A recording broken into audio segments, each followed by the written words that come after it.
Heart beat scan ఒక్క second లోనే world class 640 slide CT scan ఇప్పుడు మీ విస్టా ఇమేజింగ్ బంజారా హిల్స్ లో.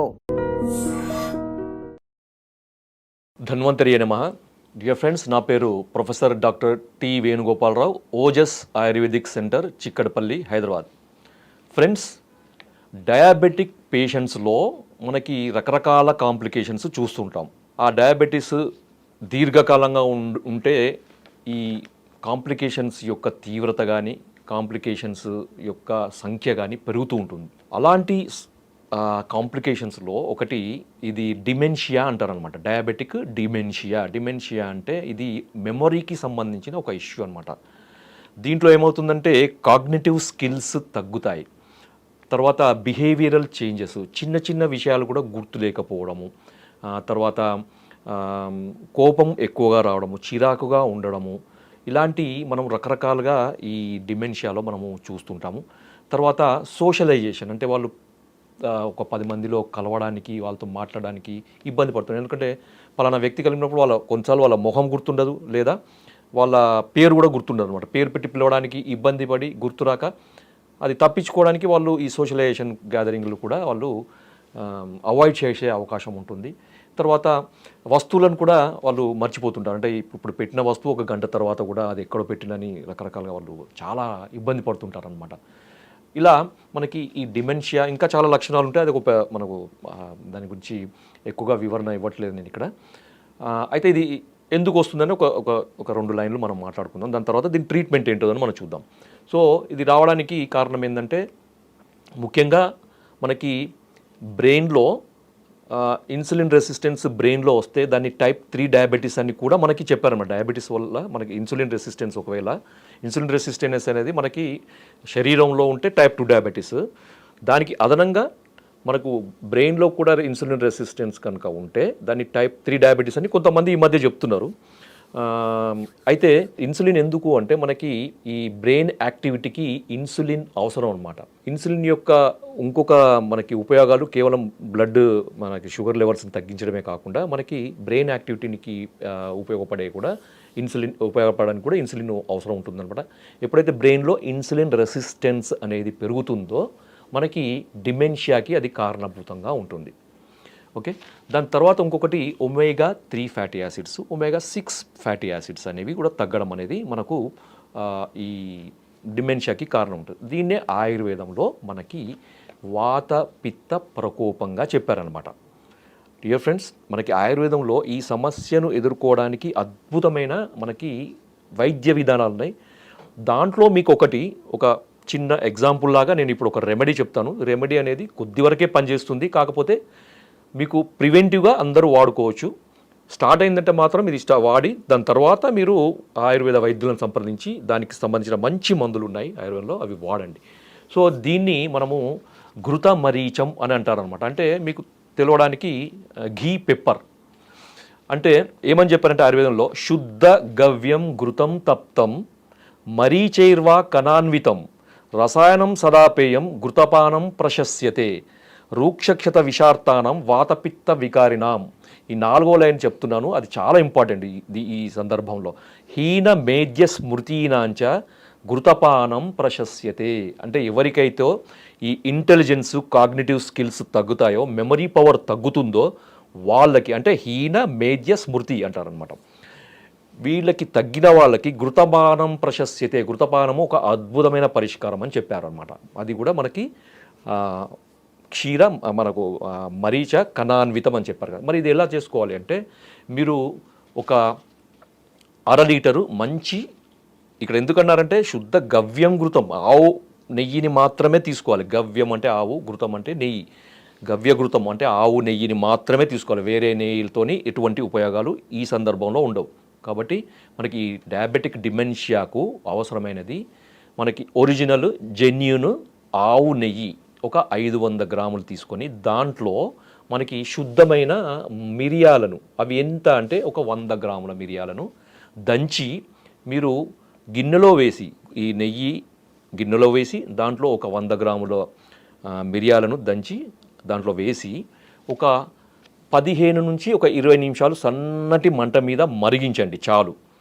దాని తర్వాత దాన్ని వడపోసేయండి. వడపోసి అది చల్లారించిన తర్వాత మీరు ఏదైనా కంటైనర్లో మీరు దాన్ని భద్రపరచుకోండి. ప్రతిరోజు కూడా ఒక వ్యక్తిగత అవసరాన్ని బట్టి లేదా ఒక వ్యక్తి యొక్క జీర్ణ శక్తిని బట్టి, ఆకలి శక్తిని బట్టి, మంచి ఆకలి ఉన్న వాళ్ళకి దీన్ని 3 స్పూన్లు ఒక అర గ్లాసు గోరువెచ్చని నీళ్ళు అంటే తాగగలిగేంత వేడి ఉన్న నీళ్ళలో ఒక 3 స్పూన్ల ఈ ఇప్పుడు తయారు చేసిన ఈ పెప్పర్ ఘీని వేసి పరగడుపున ప్రతిరోజు తాగాలన్నమాట.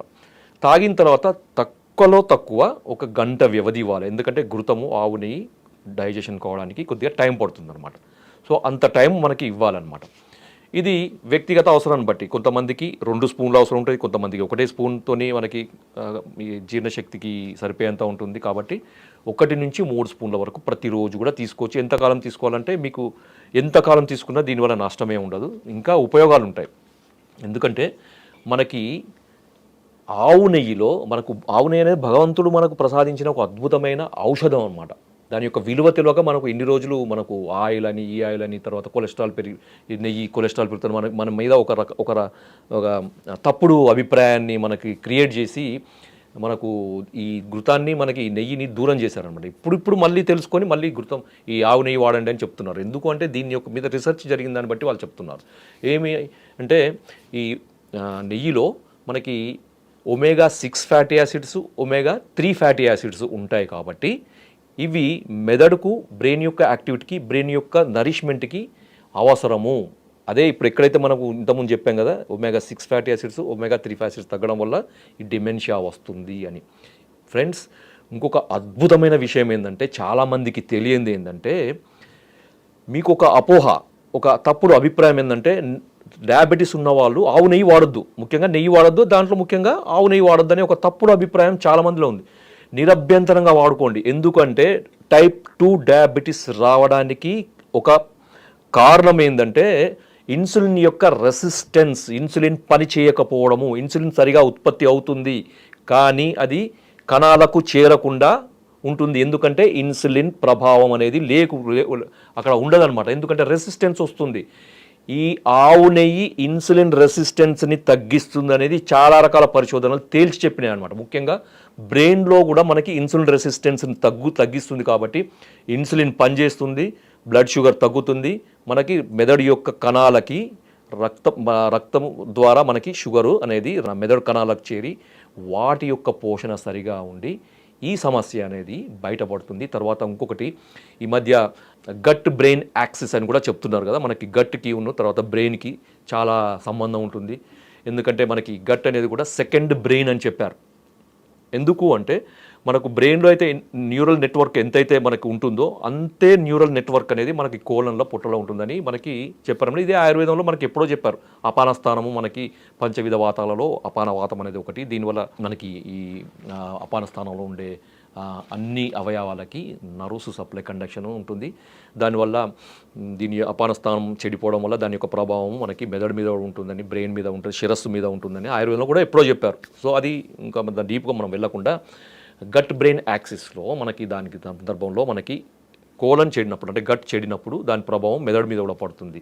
కాబట్టి ఘృతపానం తీసేయడం వల్ల అంటే ఈ ఆవు నెయ్యి తీసుకోవడం వల్ల ఏమవుతుందంటే ఈ ఆవు నెయ్యిలో ఉండంటే నేను సైంటిఫిక్గా చెప్తున్నాను, ఈ బ్యూటరిక్ యాసిడ్ అనేది ఉంటుందన్నమాట. ఈ బ్యూటరిక్ యాసిడ్ ఏం చేస్తుంది, అది మిగతా ఫుడ్ సోర్సెస్లో దేంట్లో కూడా ఇంత మోతాదులో ఉండదు. ఒక్క ఆవు నెయ్యిలో అన్నిటికంటే ఎక్కువ పరిమాణంలో మనకి ఈ బ్యూటరిక్ యాసిడ్ ఉంటుందన్నమాట. ఈ బ్యూటరిక్ యాసిడ్ ఏం చేస్తుందంటే ఈ గట్ యొక్క లైనింగ్ని, పొరని అది సూదనింగ్ చేస్తుంది, కాపాడుతుంది అనమాట. తద్వారా ఏంటంటే మనకి గట్ హెల్త్ అనేది అద్భుతమైన పనితీరుగా మెరుగవుతుందన్నమాట.